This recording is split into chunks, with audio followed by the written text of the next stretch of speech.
Hola, molt bon dia a tothom i benvinguts a un nou webinar de Morabanc. En aquest cas tornem al tema de les inversions. Sabem que s'acosta l'estiu, estem en època prevacacional, potser alguns ja esteu de vacances, però és aquesta època on potser desconnectem una mica més de l'actualitat, però els mercats segueixen i, per tant, és important tenir presents algunes coses si tenim inversions. Per això hem organitzat aquest webinar amb dos dels nostres experts perquè ens expliquin quines claus o quins aspectes hem de tenir en compte durant aquests dies que potser ens desconnectem una mica més. Saludem els nostres experts. Albert Garrido, responsable de gestió discrecional de carteres de Morabanc. Albert, buen día. Hola, buenos días a todos. ¿Cómo estáis? Y buenos días también a Miguel Ángel Villoslada, que es director de gestión de carteras de MoraWealth. Buenos días. Hola, buenos días. ¿Qué tal? Entramos en castellano porque recordamos que el webinar lo organizamos desde Morabanc en Andorra, pero también con MoraWealth, la oficina que tenemos en Barcelona, con clientes de Barcelona.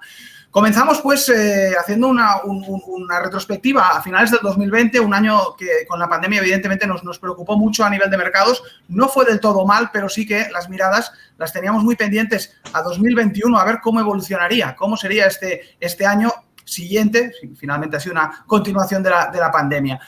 Podemos comenzar, si os parece, Albert, con un repaso al comportamiento de los activos, ¿no? En este primer semestre de este 2021, del que se esperaba tanto. Sí, por supuesto. Pues así es. El año, la verdad es que este primer semestre ha sido bastante positivo por la mayoría de activos financieros. De hecho, a pesar de ello, está habiendo muchas discrepancias, ¿no? Sí que vemos algunos activos haciéndolo muy bien y otros no tan bien. Y esto es consecuencia del cambio un poco de expectativas y de paradigma en el que nos estamos encontrando en este inicio de año, ¿no? En 2020 pues, fue claramente un año pues, de temor, ¿no? Las expectativas de crecimientos a futuro bajaron muy importantemente y en este 2021 se está dando justo lo contrario, ¿no? Está habiendo una reapertura muy gradual gracias a una vacunación que está siendo efectiva y esto está haciendo pues que los sectores que se vieron más afectados el año pasado, pues claramente pues aquí lo podemos ver en este gráfico que os mostramos con materias primas liderando las caídas el año pasado, pues están viendo beneficiados este año con subidas superiores al 30%, ¿no? Porque pues, son activos por naturaleza muy cíclicos, ¿no? Similar sucede con las empresas que tienen activos inmobiliarios, ¿no? Las SOCIMIs que conocemos, que están liderando dentro de la renta variable las subidas, con subidas superiores al 20%. En cambio, el año pasado, pues como sabemos, fruto de estas expectativas que bajaron, las curvas de tipos de interés se aplanaron mucho, ¿no? Esto permitió que los bonos de largo plazo pues, tuvieran subidas muy favorables, claramente, o sea, aquí lo vemos, ¿no? Los bonos de largo plazo con subidas prácticamente del 20%, inédito en este clase de activo, y este año, pues todo lo contrario, ¿no? Está habiendo esta recuperación que comentábamos, está empezando a ver ciertas tensiones inflacionarias que está haciendo pues, que sean el activo que más está cayendo, ¿no? Con la renta fija en general teniendo un comportamiento así más regular. Este es un poco el resumen de este inicio de año, antes de entrar en materia. Pues, gracias, Albert. La verdad es que el tema está así a nivel de activos. Sabéis que tenemos el webinar distribuido en 4 preguntas. La quinta es las que nos enviéis vosotros. Por tanto, ya en el apartado preguntas, aquí en el chat que encontraréis en la presentación, en la pantalla, podéis hacernos llegar todas las dudas y las inquietudes que tengáis y nosotros se las haremos llegar a nuestros expertos para contestarlas al final del webinar. Miguel Ángel, nos explicaba Albert esta fotografía a nivel de activos. Si hacemos una big picture, si abrimos plano a la economía global, ¿dónde estamos ahora mismo? Bueno, nos encontramos sin duda en mejores condiciones que el año pasado por estas fechas. Es verdad que todavía persisten algunas flaquezas, pero la recuperación económica, la verdad es que en términos agregados es un hecho, se está produciendo. Podemos verlo de varias maneras, ¿no? Pero si miramos en la presentación de nuevo, os he traído aquí un gráfico a la izquierda donde podéis ver cómo, gracias al progreso en la vacunación, esa reapertura económica que estábamos comentando y que decía también Albert, está propiciando pues, que vuelva otra vez la actividad, que se abran los comercios, que se abran los restaurantes, que vuelva otra vez el turismo y, por tanto, la realidad es que la recuperación económica está ahí y, por ejemplo, en el gráfico de la derecha podéis ver cómo otro indicador, ¿no? que nos muestra esto es el tráfico aéreo, ¿no? en Estados Unidos. Podéis ver cómo durante los meses más complicados de la pandemia el año pasado el tráfico aéreo bajó hasta mínimos históricos, más simplemente lo indispensable, y cómo a medida que se ha ido reabriendo la economía y sobre todo a medida que se ha ido progresando en lo que sería el ciclo de vacunación de la población, pues este tráfico aéreo, como decía, en Estados Unidos, pues ha recuperado niveles previos a la pandemia. Es verdad que todavía existe cierta volatilidad en los datos económicos, pero estamos ante el mayor crecimiento económico en términos anualizados de los últimos 40 años. Cualquier indicador que observemos corrobora esto que comentamos. Si uno mira, por ejemplo, ventas minoristas, todo lo que es el comercio online, producción industrial, actividad comercial, comentábamos antes la reapertura de restaurantes, cines, teatros, incluso la incipiente, ¿no?, vuelta del turismo, el tráfico de mercancías. Bueno, hay multitud de indicadores que realmente corroboran pues esta reapertura y cómo esta economía, la economía global, está en fase de recuperación. Si volvemos de nuevo a la presentación, aquí también os traemos unos gráficos donde se pueden ver, en el gráfico de la izquierda, datos de PMI de diferentes economías. Tenemos Estados Unidos, Japón, en verde la eurozona, un poquito más rezagada, Reino Unido, alumno aventajado. Y bueno, básicamente el PMI lo que nos dice o no es más que un indicador, una encuesta que recoge cómo perciben las empresas privadas la actividad económica, ¿de acuerdo? Se puede ver cómo el año pasado, entre los meses de febrero, marzo, abril y mayo, esas encuestas, ¿no?, que se hacían a los agentes privados, a las empresas, bajaron drásticamente y cómo a medida que los agentes económicos, las empresas privadas percibían que la economía se iba a recuperar, se tornaban esas encuestas volvían al terreno positivo, ¿no? Recordaos que el indicador básicamente nos dice que por encima de 50 estaríamos en terreno, digamos, positivo, optimista, y por debajo de 50 estaríamos en terreno negativo o de recesión, ¿de acuerdo? Otra forma de verlo, y que están corroborando también, pues, diferentes bancos centrales como el Banco Central Europeo o la FED o diferentes organismos como la OCDE, es las previsiones de crecimiento, que es lo que estamos viendo ahora mismo en la presentación en el gráfico de la derecha. Podéis ver cómo esas estimaciones para 2021 y 2022 son muy positivas. Y además, estas previsiones de crecimiento se van revisando al alza cada trimestre. La última revisión, de hecho, vino por parte de la FED y actualizó lo que ellos llaman el cuadro macroeconómico para la segunda parte del año y siempre al alza, ¿no? Por lo tanto, es un contexto muy positivo, pero en el que todavía hay sectores que no disfrutan de la reapertura económica al completo. Y regiones también, o más bien diría países emergentes, donde la reapertura está siendo más complicada o más lenta porque los procesos de vacunación también están siendo más lentas. Nos hemos encontrado o nos estamos encontrando también con un mercado laboral cuyas cifras estarían un poco distorsionadas por el número de trabajadores que todavía se encuentran en situación de desempleo temporal, ¿no? Los ERTOs, ¿no?, por ejemplo, aquí en España, ¿no? Y eso pues genera cierta distorsión en cuanto a lo que se refiere al mercado laboral. Y por el lado microeconómico, el de las empresas, el cómo están reportando sus beneficios, cómo van las ventas, cómo van los márgenes, etcétera, la verdad es que las compañías están presentando números cada vez mejor. Es normal o es cierto que venimos de un escenario donde esos números eran muy bajos o en algunos casos incluso negativos y, por tanto, el efecto base aquí juega un papel muy importante, pero es verdad que los crecimientos esperados para este segundo trimestre ya en Estados Unidos, por ejemplo, van a ser espectaculares. Vamos a tener crecimientos de beneficios por encima del 60%. Es algo que no había pasado desde finales del 2009. Y lo más importante es que esas revisiones de los beneficios se están produciendo además de forma constante. O sea, si uno mira cómo estaban estimando los analistas de mercado cómo iban a ser los beneficios del segundo trimestre en marzo de este año y lo compara con lo que se espera ahora, la verdad es que no hay más que revisiones al alza. Por lo tanto, yo diría que es un entorno muy bueno a nivel macro y microeconómico en el corto plazo. No sé, Albert, si quieres comentar quizás alguna cosa más, algún aspecto más. Sí, lo que comentas, no solo en el corto plazo, incluso en el medio plazo también vemos ciertos factores que nos inclinan a pensar que esta recuperación tiene recorrido, ¿no? Si vemos el ahorro de las familias, pues se sitúa en niveles muy por encima de la media, ¿no? Consecuencia de las ayudas que ha habido de los gobiernos y sobre todo del hecho de que muchas familias pues, no han podido gastar, no han podido consumir.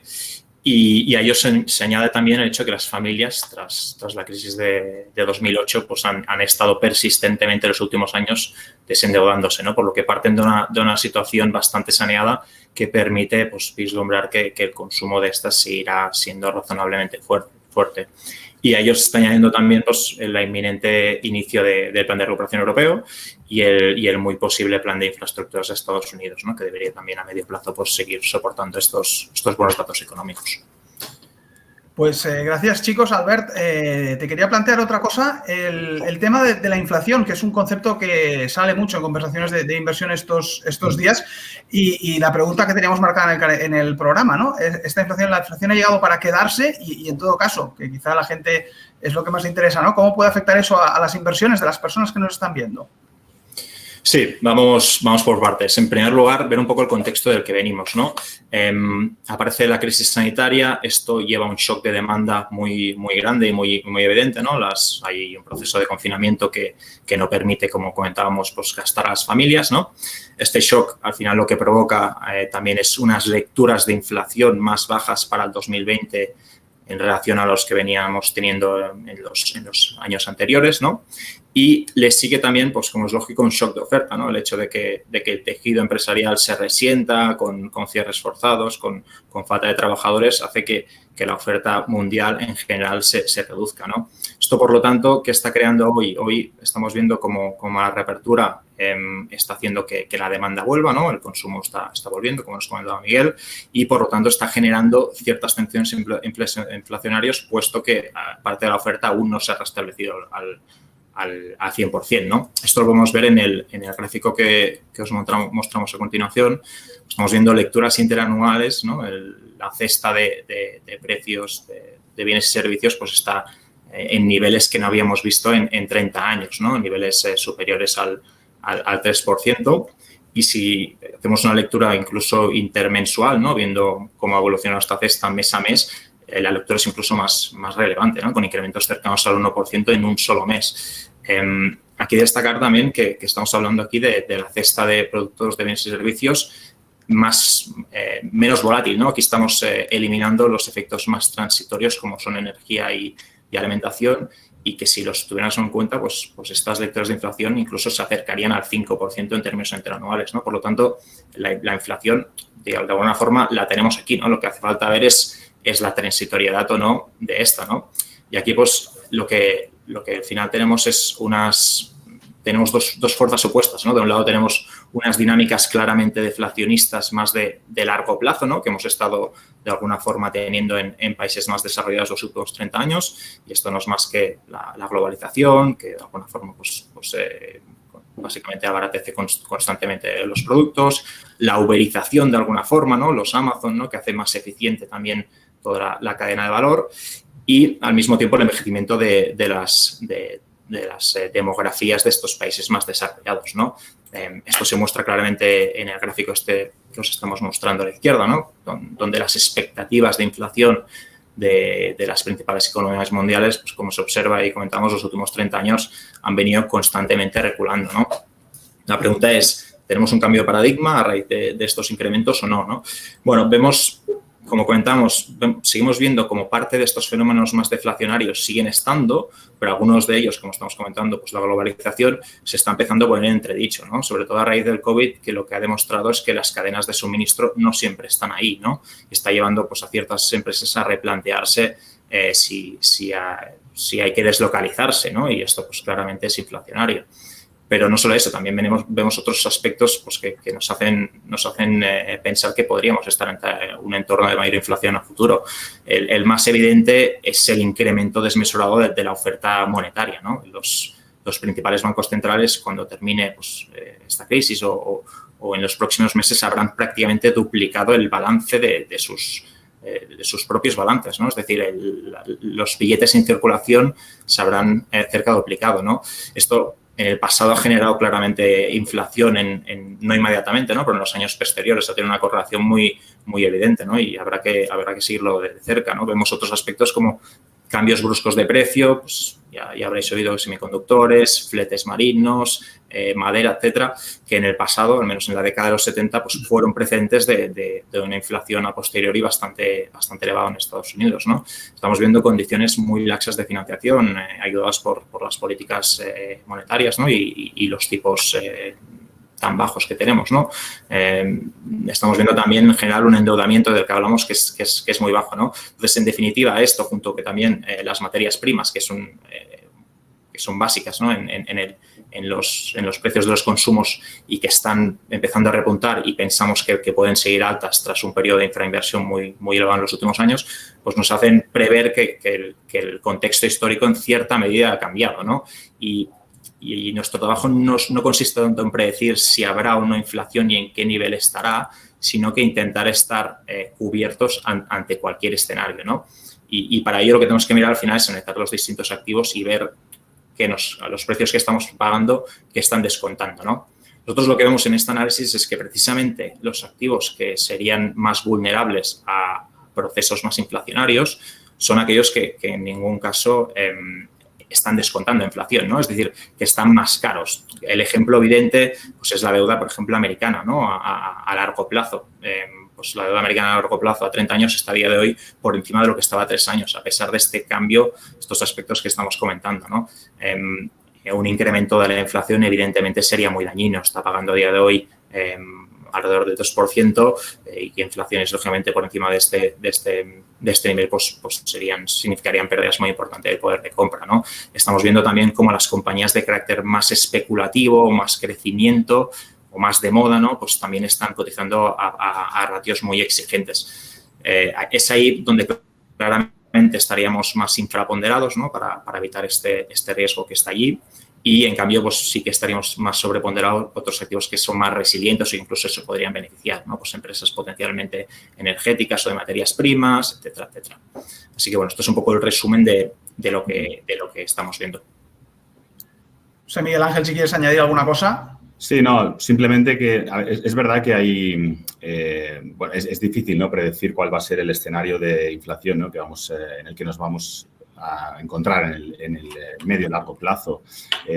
Se podría dar la situación, ¿no? Que ante una subida de precios, pues los consumidores decidiesen, de alguna manera, pues posponer consumo, ¿no? Y por tanto eso, pues de alguna manera favoreciese, ¿no? En esa contención de precios o incluso, pues a que esta situación en la que vivimos ahora se diese la vuelta, ¿no?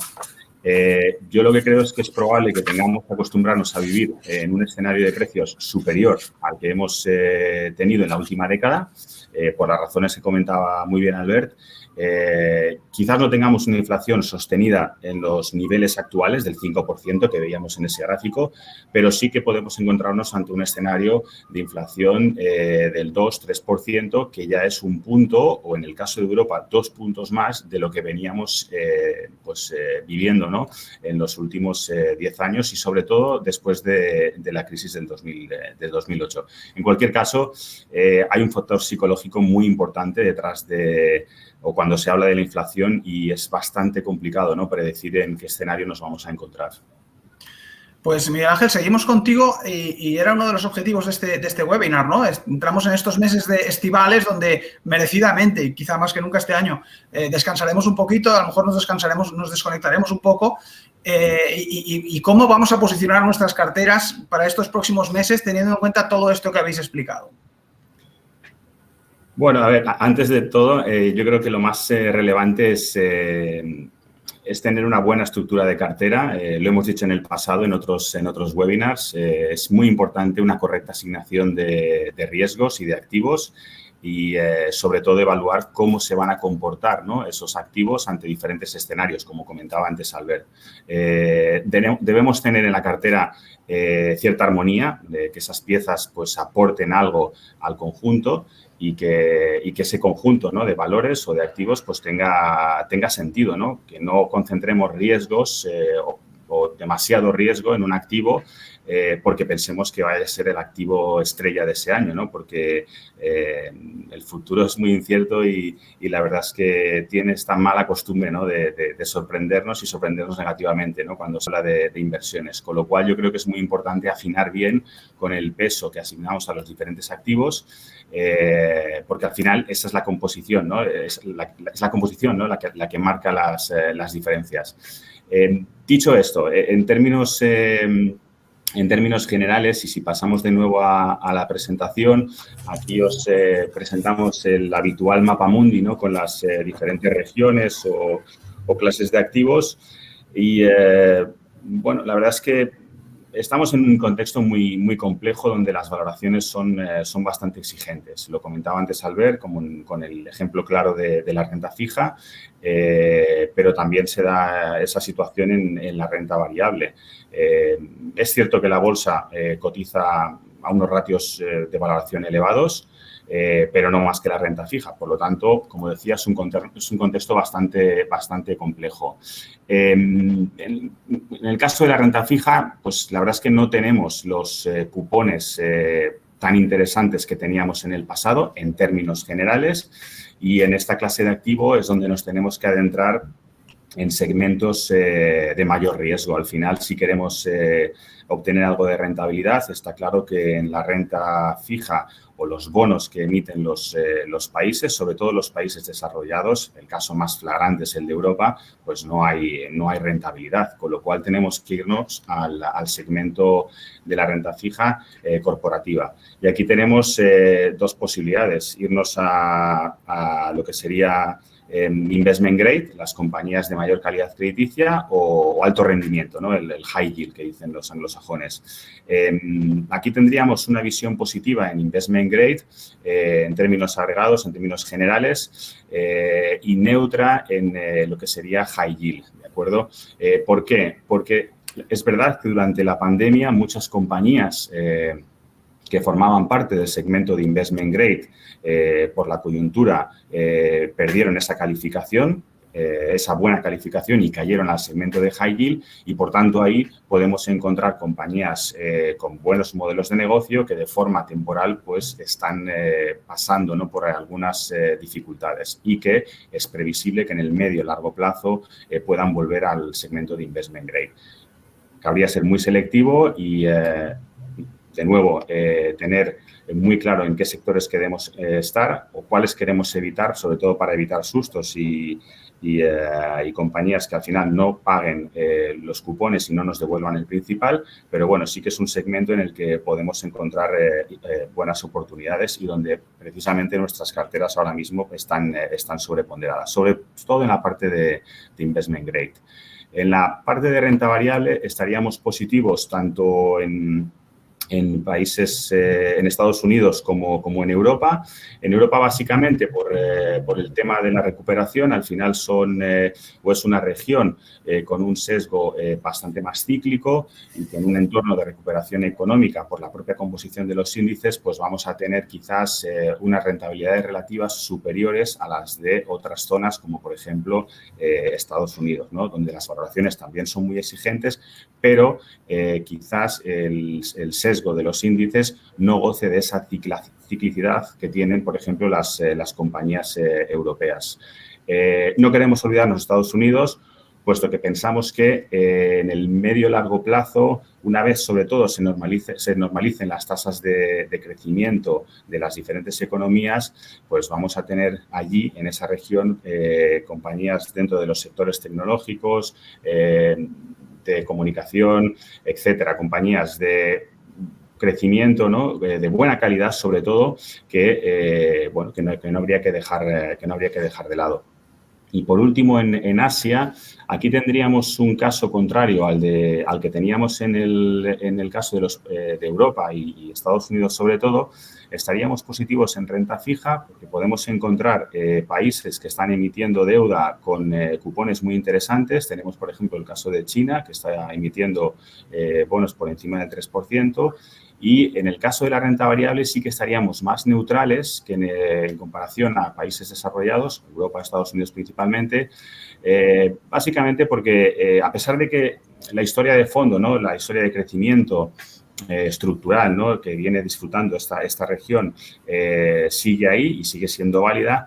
Es verdad que en el corto medio plazo ha habido un endurecimiento de las políticas monetarias, una mayor regulación, sobre todo en China, por ejemplo, y también unas previsiones de crecimiento ya normalizadas, puesto que es una economía que ya ha salido de la pandemia, ¿no? Mucho antes que otras regiones del mundo, ¿no? Sobre todo países desarrollados como Europa y Estados Unidos. Por lo tanto, aquí tendríamos una visión algo más neutra y estaríamos más sobreponderados ahora en el corto y medio plazo en Europa, por lo que comentaba, ciclicidad, recuperación económica, y en Estados Unidos, por el sesgo de su tejido industrial, ¿no? Y esas compañías pues, de calidad, ¿no? y líderes en sus mercados.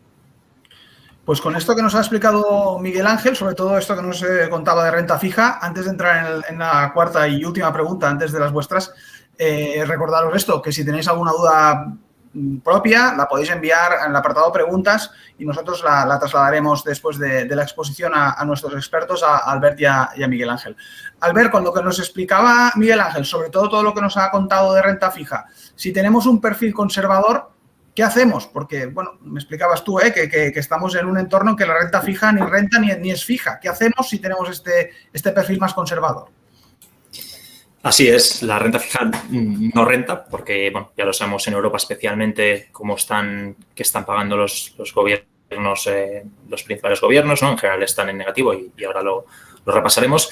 Y nos fija, como hemos visto al principio de la presentación, con movimientos muy significativos, ya sea al alza o a la baja, especialmente cuando tenemos vencimientos largos, ¿no? Entonces, si analizamos un poquito la situación de la renta fija desde un punto de vista también no solo nominal, ¿no? Donde comentamos que no renta, sino también real, ¿no? Es decir, si tenemos en cuenta las expectativas de inflación en relación a lo que están pagando, lo que vemos es que muchos de los bonos soberanos nos están garantizando de facto una pérdida del poder adquisitivo, ¿no? Si esto lo mostramos en el gráfico siguiente, donde viendo la rentabilidad de los bonos nominales de países como Alemania, Estados Unidos o España, si a esto le restamos las expectativas de inflación en los próximos 10 años, lo que obtenemos es que todos ellos están en claro territorio negativo, ¿no? Lo que se llama un territorio de rendimientos reales negativos. Esto al final lo que hace es que pone también sobre esta base sobre la que se cotizan el resto de bonos, ¿no?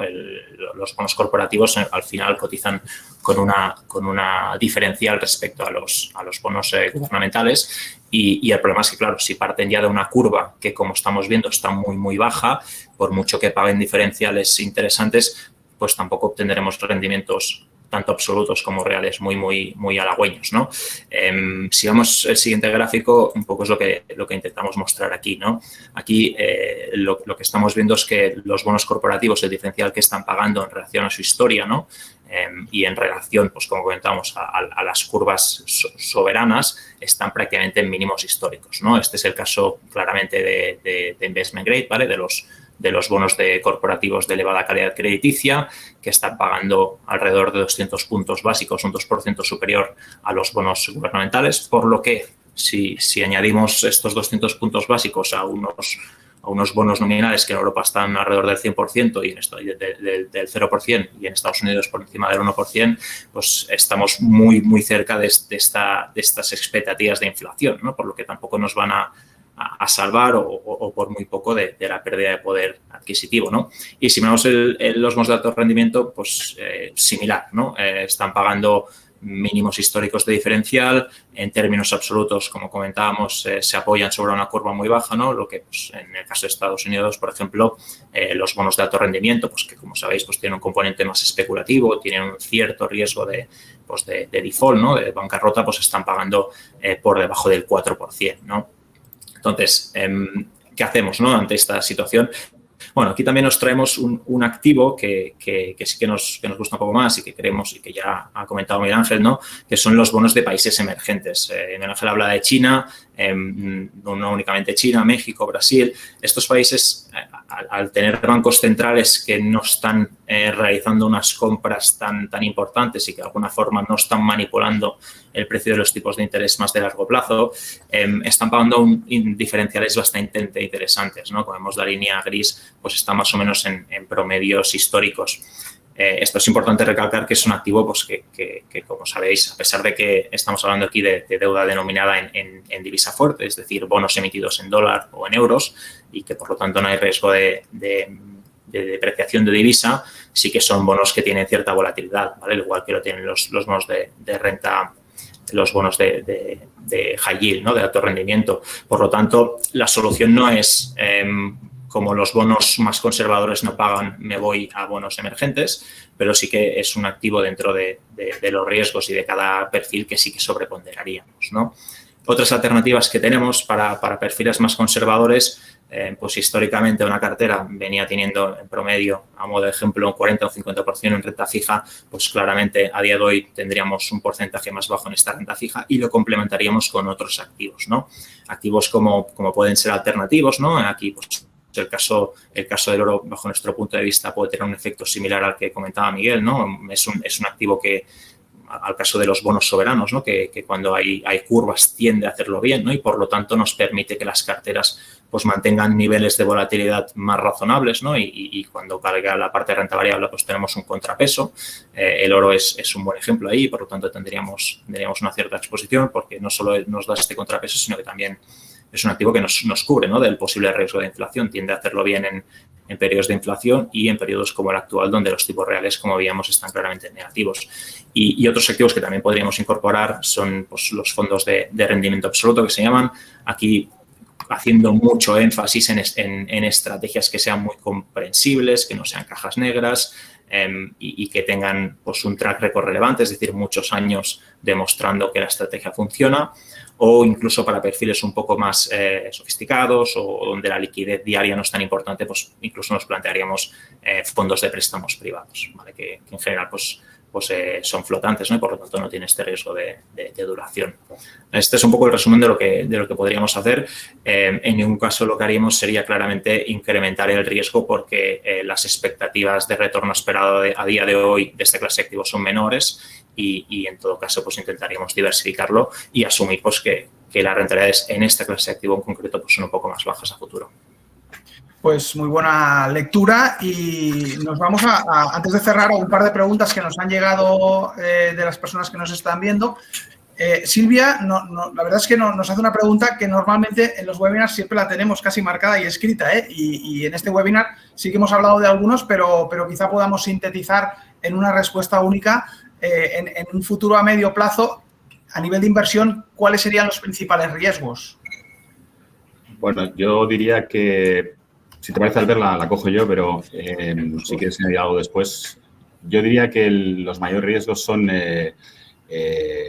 pues el descontrol de la pandemia, ¿no? Que realmente pues surjan nuevas cepas. Ahora mismo se habla mucho de la variante Delta y cómo está afectando a países como Reino Unido, Portugal y cómo previsiblemente pues estén llegando también a otros países de la zona euro.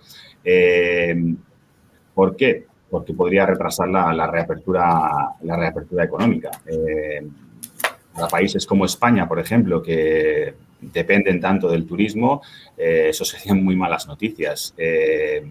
Yo creo que en cualquier caso hemos aprendido a vivir en pandemia. La economía se ha adaptado a vivir en el entorno digital en muchos casos y, por tanto, creo que las repercusiones no serían tan graves como en el pasado. Pero, bueno, es un riesgo que sí que está ahí encima de la mesa y que no cabe, pues, no debemos menospreciar. El otro riesgo que comentábamos al principio es el tema de la inflación, que ha comentado muy bien Albert, y es que esa inflación pues, se convierta en permanente y permanentemente elevada. Ese sería un riesgo muy a tener en cuenta, ¿no? De nuevo, el uso de la tecnología, ¿no? ha generado que muchos procesos productivos ganen en eficiencia y, por tanto, pues ha dotado a las empresas de mayor flexibilidad, ¿no? Está la componente de salarios, ¿no? Que podría pues, suponer un riesgo y podría, de alguna manera, propiciar que la inflación fuera persistente y elevada, pero bueno, es un riesgo, ¿no? Que está ahí y que además debemos tener en cuenta. Y luego también, bueno, más que un riesgo es una vez, ¿no?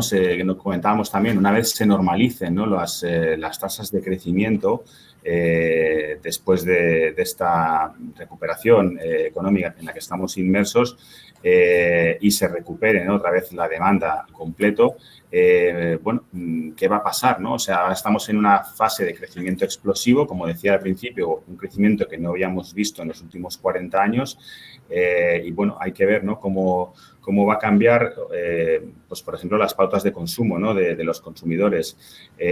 También hay que ver, pues, no sé cuál va a ser la repercusión, ¿no? de esa agenda, pues, de carácter más social y de lucha contra el cambio climático, por ejemplo, que estamos viendo en Estados Unidos, ¿no? Con la administración Biden. Es difícil de predecir, ¿no? Pero bueno, es un riesgo, ¿no? El hecho de que esas tensiones geopolíticas también que veníamos padeciendo antes de la pandemia, pues puedan volver a resurgir, ¿no? Por lo tanto, lo sintetizaría en estos tres aspectos. Albert, ¿tienes algún riesgo más que apuntar o lo tenemos bien? Poco que añadir, los ha comentado los más relevantes y lo suscribo totalmente. Pues nos vamos con la última pregunta, menos que nos hagáis llegar una así de última hora. Xavier, un tema que sí que has citado tú, Albert, como una alternativa a la renta fija a la hora de posicionar nuestras carteras, el oro como refugio. Él nos pregunta cómo se ve la inversión futura en oro físico en lingotes. Vale, pues sí, la cojo yo, si queréis. Nosotros, como estamos comentando, nos parece que el oro es un activo que tiene sentido a nivel patrimonial. Que tiene sentido no significa que tiene que estar 100% un patrimonio invertido en oro, ni mucho menos, pero que tiene una cierta exposición es lógico y más en los tiempos actuales, ¿no? ¿Por qué? Pues como comentábamos, es un activo que tiende a diversificar muy bien las carteras, ¿no? En periodos de más curvas, que no es lo que estamos previendo a día de hoy, pero que siempre pueden llegar. Y además es un activo que a día de hoy, pues si vemos el incremento del balance que se ha llevado a término por los principales bancos centrales, creemos que no está caro, ¿no? Es decir, es verdad que el año pasado experimentó una subida fuerte, que esta subida incluso a día de hoy estamos por debajo de los máximos del 2011, pero si comparamos el tamaño de los bancos centrales o de la oferta monetaria a día de hoy en relación al 2011, esta se ha multiplicado por 3, ¿no? Es decir, el oro de alguna forma se ha devaluado o ha perdido, se ha abaratido en relación al tamaño de la oferta, ¿no? Si a esto le añadimos también que el sector en sí está en un periodo en el cual la oferta está muy restringida. De hecho, ya antes del COVID, en 2019, la producción total de petróleo de oro cayó ligeramente y en 2020, por efecto del COVID, también ha caído, y esto en gran parte es por la consolidación que está habiendo en el sector, ¿no? De las 5 principales mineras, pues 4 de ellos se fusionaron. Esto está permitiendo que la oferta también sea más racional, ¿no? Y que, por lo tanto, no tengamos una situación de sobreoferta que pueda llevar los precios abajo, ¿no? En la pregunta en concreto sobre en lingotes de oro, sí, no, es decir, si el inversor en concreto no tiene un problema por el hecho de tener una inversión en físico, pues que significará que el día de mañana o cuando lo quiera rescatar, pues tiene que encontrar un comprador, tiene unos costes de almacenaje, etcétera. Si no tiene este inconveniente, adelante, ¿no? Si no, quizás para nosotros es más flexible y fácil invertir en ETFs, ¿no? En ETFs que, eso sí, no sean sintéticos para replicar el comportamiento del oro, sino que compren el oro en sí, ¿no? Es decir, ETFs que, en función de las entradas de dinero, pues efectivamente vayan, compren este oro y lo almacenen por ti. Nos parece probablemente una alternativa más fácil y más liquidable, ¿no? Se liquida al momento, son activos que replican muy bien el comportamiento del oro y, por lo tanto, debería tener un efecto similar a largo plazo. Pues no tenemos más preguntas. Vamos a dejar el webinar aquí. Gracias a los dos por las explicaciones. Desde Barcelona, Miguel Ángel, muchísimas gracias y buen verano. Gracias a vosotros y a todos nuestros oyentes por conectarse hoy. Y desde Andorra, Albert, igualmente, muy buen verano. Sabemos que estáis pendientes de las inversiones, pero pasad un buen verano. Gracias por las explicaciones. Muchas gracias a todos y que paséis un buen verano. Pues nosotros dejamos este webinar aquí, esperando haber sido útiles para que tengáis un poquito más claro cómo tener en cuenta vuestras inversiones durante la época de verano, que paséis unas buenas vacaciones y nosotros volveremos con más webinars pasado el mes de septiembre. Gracias.